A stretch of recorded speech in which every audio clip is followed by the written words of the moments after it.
Welcome to the Road to Redemption podcast with your host, Cam Williamson. Each week, Cam sets out to shatter the labels and stigmas associated with mental health awareness by giving life lessons and raw overviews of events happening around the world. All right, what is up, guys? Welcome back to another episode of the Road to Redemption podcast. I am, as always, your grateful host, Cam Williamson. Fantastic to be back with you. Still in my apartment, so thanks for stopping by. First things foremost, happy birthday to my son, Aiden. Nothing's more important than that today. I am just blessed to even be able to say that. Today's episode, completely unrelated to that, just wanted to start that off. We are going to talk about something that I think is the cause of a lot of stress for people, kind of piggybacking off our last episode about having baby mom, baby dads, whatever.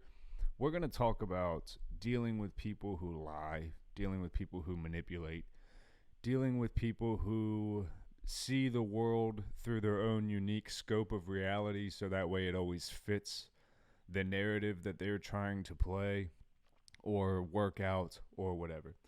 The most common things that we hear about today, especially on social media with things like TikTok, we hear about narcissists, we hear about gaslighting, we hear about manipulation, we hear about boundaries, we hear about control, we hear about abuse, we hear about trauma, we hear about all these things, especially as they are woven into our interpersonal connections and our relationships. And if you've ever read the book Atlas of the Heart, it's a book that pretty much talks about how most people's trauma comes from disconnection from other people and people you've made strong bonds with over time, and how those things either fall apart or fail completely. Today we love key terms, hot button terms, racists, bigots, non-gender conformists, non-binary, whatever. Everyone has to have a title in today's day and age. Well, in doing that, we have created, and this is not new, we have created this victim type culture where everyone is being oppressed, everyone is being treated badly, everyone, because life doesn't look exactly the way you want it to look, means that you've been abused, you've dealt with a narcissist, you've dealt with gaslighting, when in reality, most people haven't. You've just dealt with shitty people who are shitty in general, okay? Gaslighting is something that people do when they know they're doing it, okay? So they're telling you that your reality is something different than it's not, solely so you will do what they want you to do. That's gaslighting. Someone having a lapse in memory is not gaslighting. Someone misremembering a conversation, genuinely misremembering, is not gaslighting. Someone standing their ground and someone being authentic in themselves is not them being narcissistic. Someone not wanting to be with you or you not wanting to be with someone else, that is not narcissistic. Having an idea of what you want your life to look like and accepting nothing else can fall personality trait wise, and this is why I want to stay away from things like narcissists today, because a narcissist is a very particular thing, but at the same time, it's a gigantic gray area where you have all these different personality traits that have to line up to actually make someone a candidate for narcissistic personality disorder. We call people narcissists when their ego is being inflated and they're not willing to see any other side of a conversation or situation other than the thing that they're locked into, okay? When you deal with manipulation, so we've had gaslighting, which we talked about what that is. And just a fun fact for those of you that haven't heard it, the term gaslighting comes from, I think it was an old film where it was called Gaslight.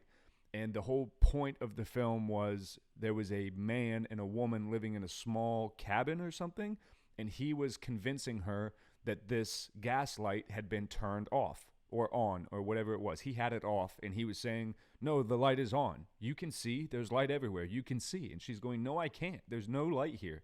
And he did this to the point where she had convinced herself she had gone crazy and she wasn't seeing pitch blackness. And he's going, no, the light is on. The light is on. And she's like, no, it isn't. That's gaslighting. That's where that comes from. And that's why it's called that. So it's the over enforcing of a situation that is clearly not reality, right? When you manipulate someone, is that gaslighting? Yes. Is all gaslighting manipulation? Yes. Is all manipulation gaslighting? No. Because you can manipulate someone because of your confirmation bias. You could manipulate someone because of your influence on them. You could manipulate someone because you have a personal gain in doing so, and you're very aware that this is what I'm doing. I'm going to either tell them the truth, a half-truth, or none of the truth and completely lie to them to make this play out the way I want it to play. And I think where a lot of us in our daily lives, and this is where we'll really start to get into the meat and potatoes of the episode here, is in our daily lives, most of us aren't dealing with raging, uncontrollable American Psycho type narcissists who they completely are removed from the idea of what others perceive about them, how they're being taken in by the world, and that it's so calculated to them that they know how to be charming and whatever to the people that they need to abuse and whatever. Most of us aren't dealing with that. A lot of people just know how to chameleon themselves into a situation. That's just things that people do out of survival.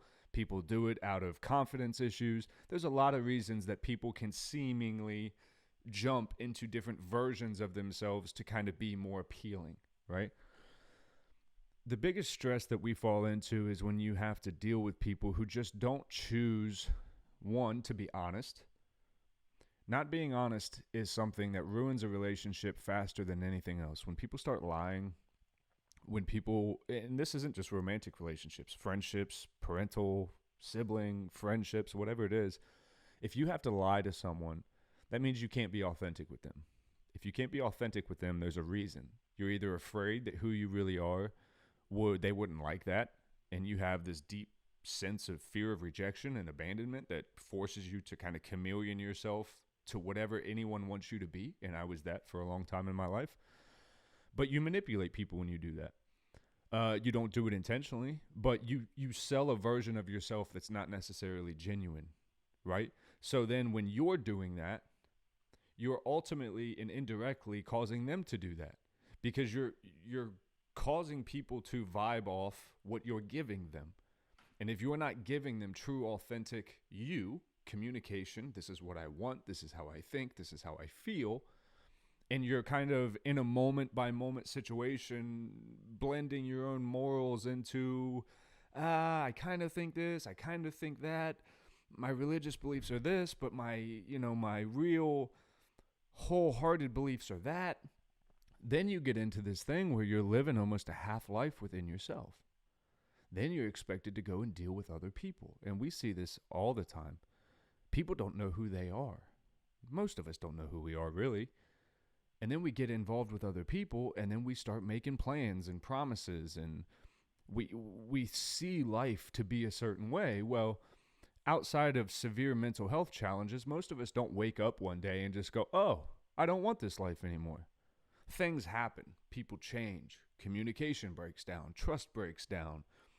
You start to see things in people. Oh, you say this and you never follow through with it. Or when you say you're going to do X, Y, and Z, I actually know what that means is you're going to do X, you'll complain about Y, and then Z will never get done. And then resentment starts to build. And then things aren't worth talking about to one another. So now half-truths become a thing. And then saying things passive-aggressively, and now we start to what? Manipulate each other. We start to get into these things where everyone's just trying to survive in peace, and you can convince yourself that you're doing it, but, a white lie, as long as it doesn't hurt anybody, is not bad. Well, that's not true. That's not true. Because if people are counting on you, they're counting on you in all facets of life. So you can't be this half-truth white liar and still expect to hold common bonds with people over transparency and trust, right? In day-to-day life, when you get people that you can tell, and this is big with friendships, who they only seem to hit you up when they need something. They only are talking to you when either they want to impress you or they need money or they need a ride or they need something like that. These are ways that people manipulate others and just use them. This is where using people comes in.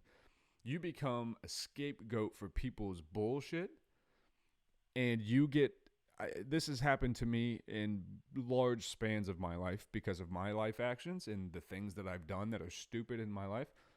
People think that it's okay to come to me and get validation for their poor behavior. So they come to me with their ghetto stories and their crime stories and their drinking and their partying and all these stories. And they come to them almost as if I'm supposed to be like, yeah, dog, that's what's up. And I'm supposed to validate this type of stuff because that's what people expect from me because of what I've done. Now, if you know me and you know my show, you know that I would, come at you for that. I'd be like, hey, don't do these things. Don't act that way. Especially as I get older, my kids get older. And I'm very transparent with my kids. Everything about my life is in a book and online. So, I'm very careful that everything that I say can be held accountable for. And that if I can't hold myself accountable, I better have a good reason why. And I better be able to tell anybody in my life why that can't happen. Or if I'm changing plans, I better know confidently what the sacrifices are, who's all going to be affected by that, and let them know directly. Now, does that mean they have to like it? No. I just went through a divorce. The other party didn't like that. Is that my problem? No. It's my problem to make sure that I communicate because we have kids in that regard. And when I have estranged friendships who I just don't speak to anymore, is that because everything's bad and people are terrible and this person's a narcissist or a liar? No. You can make choices about your life and look at the actions of people around you and just go, that doesn't line up with me anymore. That doesn't mean anything has to be wrong. That doesn't mean anyone has to have a new title. That doesn't mean anyone has to be doing anything necessarily or inherently wrong. And that is the cornerstone of change that I think as a country we need to make. I'm only talking about the United States because Canada's got your problems. UK, Europe is nuts. I get it. Asia's got their shit going on. But I'm saying, and I named continents. I get that in countries and stuff. But I'm saying across the world, the cornerstone of change that we need to make is we need, and I come back to Jocko Willink's extreme ownership a lot. We need extreme ownership. We need people to stop looking for the next narcissist in their life, for the next person that caused them trauma, for the person that is owing them something so that way they can reach this new status of victimhood. Because here's the thing. It plagues the kids more than anything in life. When you watch people who are constantly in this state of, oh, this person's doing that and they're doing this and they're caught up in everybody's drama, and then all of a sudden in their own personal lives, those are a mess. It's woven in lies and mistruths and half-ass images. You tend to, as you get older, sit back and go, that person is who they are. But any kid that is around them is learning this behavior. And they're learning that it's okay to not follow through with things that you say. And they're learning that it's okay to talk crazy to people. And here's a big one for kids. They realize that it's okay to lie. When they watch an adult who, if you're half a parent, your kids are around you quite a bit, and you say things, and you think they don't hear them, but guess what? Your kids hear everything. They hear everything. And when you want to turn around and clearly lie, so they see you in front of one person, they see the promises or the things you say over here, and then they watch as you guys get in the car and go somewhere else, and then those things don't come to be, And you make excuses to other people. Oh, I couldn't because of that, or I couldn't because of this, or oh, my schedule was this, but it's actually not that. Kids maybe once will go, oh, okay. Second time they go, oh, I wonder if that's going to happen again. Oh, it did. Oh, third time, I bet they're not even going to show up. Oh, okay. So now what? They're not calling you a liar, a half-asser, a bullshit dad, nothing. They're just going, oh, observationally, that ain't happening. This person, when they say things, they don't come through on them. Or when I watch them talk to grandma or their friend or whoever, they lie. But then if I lie, I get in trouble. Because here's the thing. People like to play other people like they're stupid. Especially kids. Or people that you've known for a long time, maybe from childhood and now they're adults. People like to still play them like they're children, and you think that you can lie to them and manipulate them and kind of half-ass around them like they're dumb. Kids and people are not dumb. It is an inherent survival thing to look at the world around you and look for inconsistencies. That is a survival tactic that is ingrained in your DNA. To see one thing, watch it go over here, and completely change. When you, as whether it be a child or a person, that is a part of your foundational core. This person is responsible for taking care of me. And maybe this other person they're lying to is also responsible for taking care of me. So now I'm in this weird middle ground where I have to lie. Or I have to maybe not say anything. Or I have to whatever. Or maybe it's simply you're doing your very best. Kids don't know much about what's going on. And the logistics of adulthood and trying to navigate the waters of being a good person all the time, sometimes that's just not quite possible. Sometimes you have to cut people off, and sometimes you have to say no. Sometimes you have to not be able to be there for some people. And sometimes you have to show up in situations where you probably shouldn't. Right? Like, I just uncovered a 13-year relationship with my son that had been dead. All but dead in the water. And I would say if you talk to most professionals or whatever, they'd be like, you should have let sleeping dogs lie there. You're just going to add more shit to your plate. You're going to do this. You're going to do that. And you're like, but then what? I'm not a man of my word. Sure, that'd be the easy thing to do. And it would be easy to just turn and walk away and act like that never happened. But if you're going to be a person of integrity, you got to look at every person in your life and go, I did that. That's me. That's my life. That's my life blood right there. And regardless of if it kills me to try, I got to make that right. And it's easy to say that on a camera, and it's easy to put that out on a social media site and try to manifest that. But then when you're sitting in yourself, by yourself, with a life stacked up against you, and you got to start telling motherfuckers, I got to go back to Ohio. I got to take my kid and go here. I got to get my kids in one spot. It doesn't have anything to do with this person, that person, that person, or this person. It's got to do with me and my kids.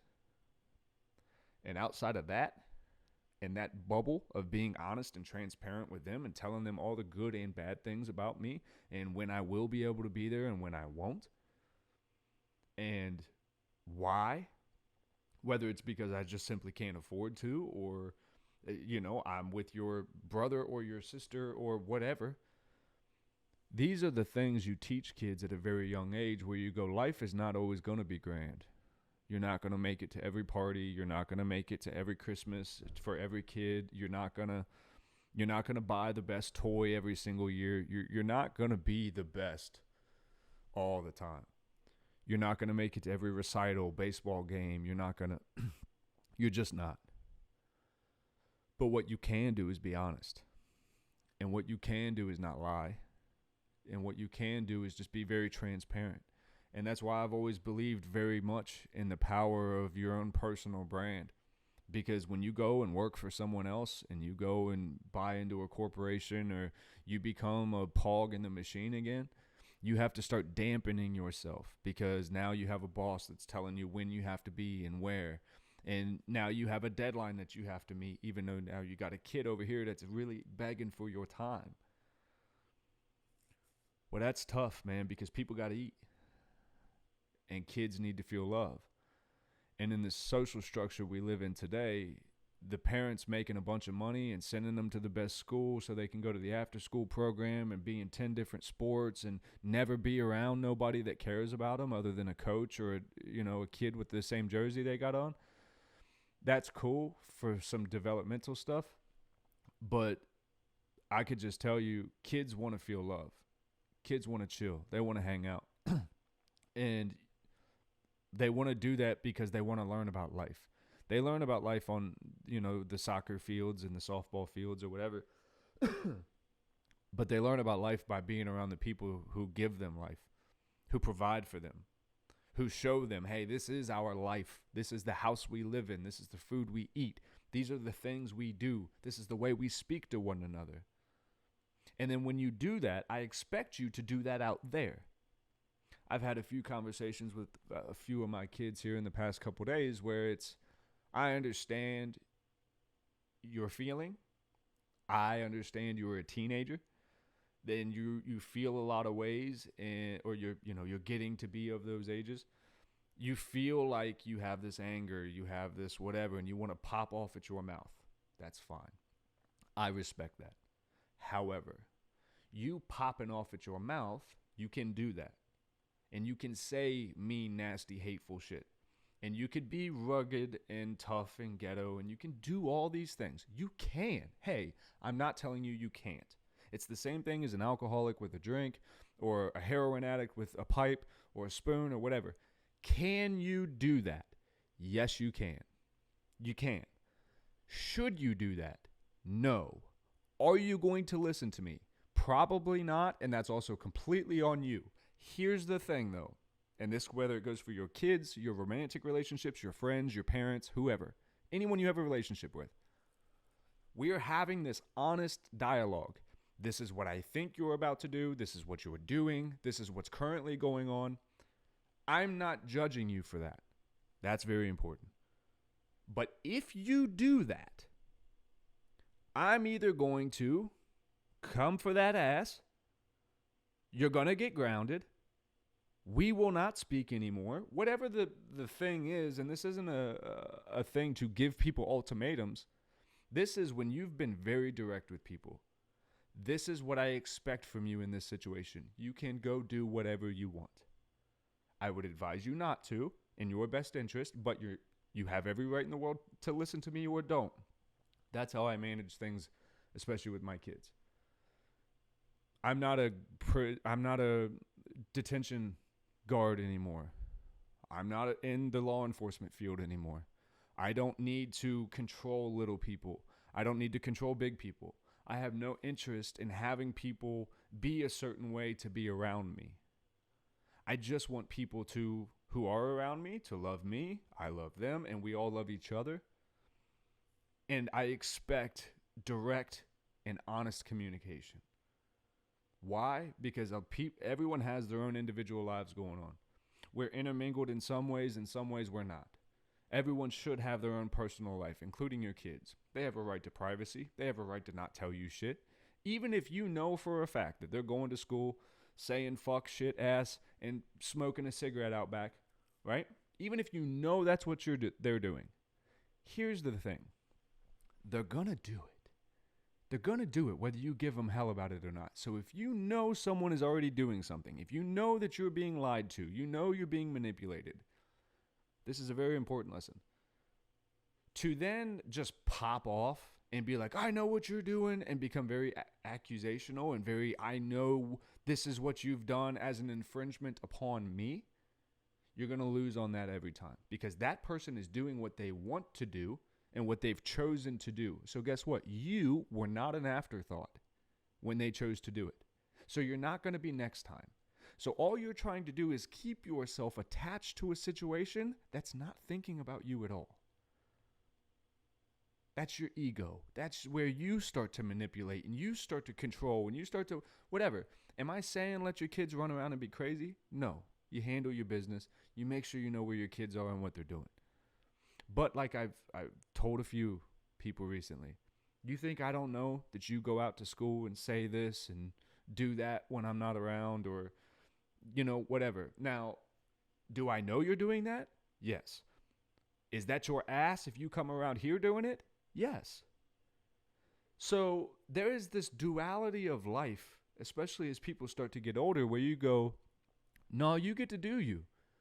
But you understand I care about you enough that I'm watching out for you, and I'm always there, and I'm always seeing what you're doing, and I see the way you change, and I see the way you speak, and I see the way you act, and the way you eat, and the way you sleep or don't.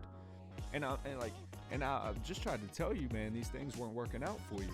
So when you tell people that for so long, and then one day you go, I got no time for this anymore, you don't listen to me. You don't take into consideration what I have to say, and you don't care how I feel, and you don't respect me enough to listen. You just do what you want to do, and you're always going to do that. Well, that person, you have no time for. You shouldn't if you have self-respect. That's going to be the episode for us, guys.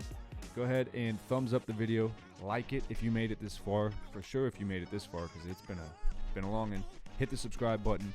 Let me know in the comments what you guys want to hear us talk about next, and I will see you in the next episode. Love you.